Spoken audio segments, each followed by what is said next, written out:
Salut tout le monde! Aujourd'hui, je vais vous raconter l'histoire de comment j'ai réussi à casser ou fracturer la clavicule de mon bébé d'1 an en utilisant mon subconscient, évidemment sans le vouloir, puis ça en dedans de même pas une semaine. Donc pourquoi je vous raconte ça aujourd'hui, c'est pour vous dire comment l'univers peut agir rapidement, mais vraiment rapidement à vos demandes, à vos émotions surtout. Juste une petite parenthèse avant, je suis en train d'écouter sur YouTube le livre qui s'appelle Excuse Me, Your Life is Waiting d'une Lynn, puis j'oublie son deuxième nom, mais vous pouvez juste taper Excuse Me, Your Life is Waiting, puis vous allez tomber dessus. C'est un livre aussi, si vous aimez mieux lire, vous pouvez acheter le livre, là. Mais c'est vraiment génial. Elle parle, dans le fond, de comment nos émotions. On peut penser à quelque chose, penser, puis tant que nos émotions ne sont pas là-dedans, ou admettons, je pense que je veux être riche, mais en fait, j'ai l'émotion que je suis pauvre, je me sens pauvre, je me sens comme s'il me manque de sous. Donc, ce que j'attire, c'est le manque. Même si mes pensées sont au niveau de la richesse, si mes émotions sont au niveau du manque, j'attire le manque. Donc, c'est un peu dans ce sens-là, aujourd'hui, mon histoire. Ça s'est passé il y a peut-être un mois, où je suis allée à un séminaire à Paris. C'était vraiment super. Un séminaire de Max Paccinini. Donc, c'est sûr, dans des séminaires comme ça de développement personnel, on apprend toutes sortes d'affaires. Puis, on n'apprend pas nécessairement des choses nouvelles, mais à chaque livre qu'on lit ou à chaque séminaire où on va retenir quelque chose de plus. Puis, moi, en tout cas, j'essaie de retenir le plus que je peux, puis de mettre en pratique surtout. Donc là, il parlait, parmi tant d'autres choses, du pouvoir de la gratitude. Donc, c'était pas la première fois que j'entendais parler de ça, évidemment. Oui, la gratitude, bon, c'est super. Donc là, je me suis dit, OK, tout le monde dit que la gratitude, c'est génial. Excusez-moi, il commence à pleuvoir. Oh mon Dieu, il va falloir que je rentre. OK.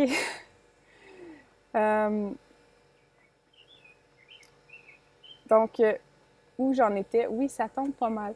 OK. Un instant, je continue à l'intérieur. OK, bon. Excusez-moi.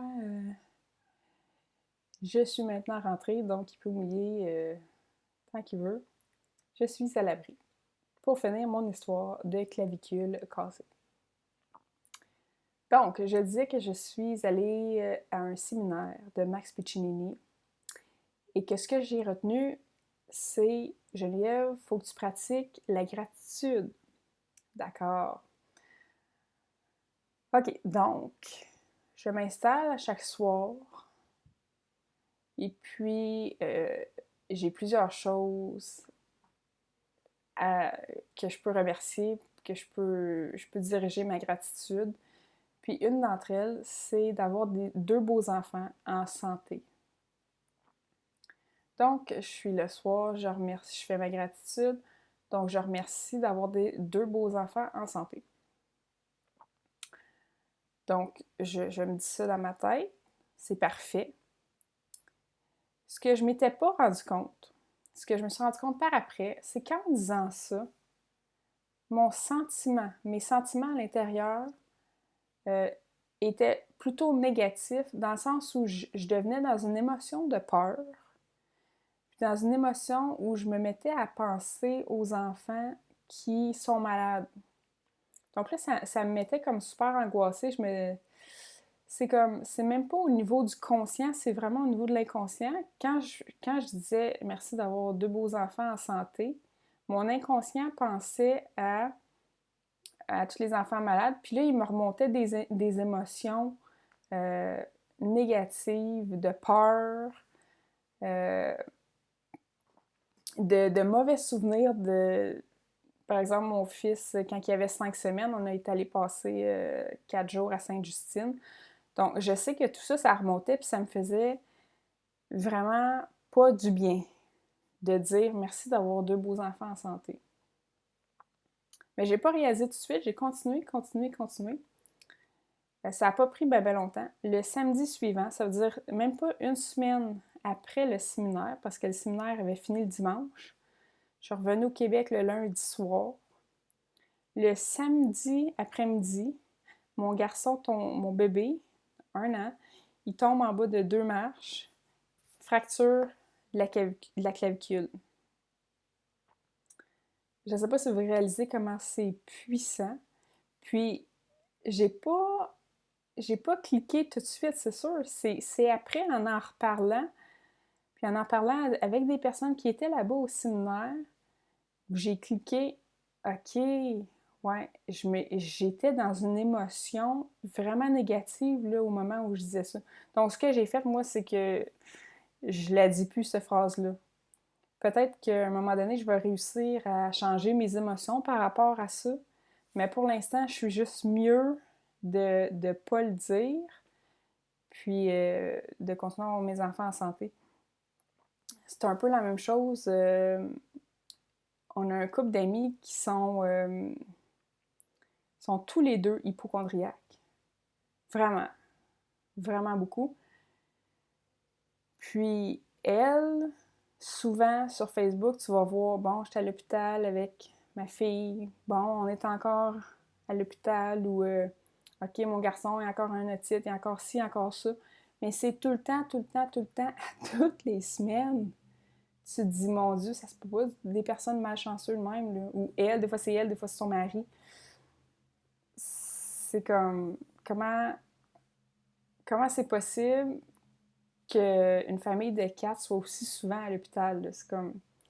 Puis dans le fond, c'est ça, c'est à force d'avoir peur tout le temps. T'es dans un état, là, les hypocondriaques sont dans un état de peur constant. Même si c'est inconscient, là, probablement, mais c'est qu'ils sont toujours en train de penser à telle maladie. Puis ils s'attirent ces maladies-là. Donc, ce que j'ai appris aussi dans le livre Excuse Me, Your Life is Waiting, vraiment intéressant, c'est que tu dois focusser sur ce que tu veux, pas sur ce que tu veux pas. Donc, eux, ils veulent pas de maladie, focus sur la maladie. Ben, ils s'attirent la maladie. Donc, c'était ça mon histoire de la clavicule cassée. Donc, s'il vous plaît, j'espère que vous n'avez pas déjà appelé la police quand vous avez vu le titre. J'espère que vous avez pris le temps d'écouter la vidéo. Et puis, c'est intéressant de revoir notre vie ou certains événements qui sont arrivés, puis d'essayer de penser dans quel état d'esprit j'étais avant que tel événement se produise. Donc, je vous mets au défi d'essayer ça. Choisissez un événement qui ça fait pas trop longtemps pour que vous puissiez vous souvenir. C'était quoi les sentiments, c'était quoi les émotions que vous viviez juste avant que ça se produise. Comme vous l'avez vu avec mon exemple, ça s'est fait en dedans d'une semaine, là. Donc, ça me dit, OK, je suis capable de m'attirer un malheur comme ça, un os cassé en dedans d'une semaine. Je peux m'attirer des belles choses aussi rapidement. Je peux m'attirer de l'argent, du bonheur, de la santé. En fait, j'ai juste à focusser sur ce que je veux. Et c'est tout. Ensuite, je pourrais avoir tout ce que je veux. Donc, j'espère que cette vidéo vous a inspiré. Puis, j'espère que vous avez fait des petits déclics sur qu'est-ce qui se passe quand vous tombez malade ou quand il y a un accident qui se produit. Dans le fond, ce qu'elle dit, elle, l'auteure de Excuse Me, Your Life is Waiting, qui s'appelle Lynn, je sais pas qui, c'est que chaque événement vient des sentiments qu'on avait juste avant. Ou des fois, c'est sur plusieurs années que ça se produit. Donc, c'est tout pour aujourd'hui. Je vous dis bonne fin de journée, puis à la prochaine.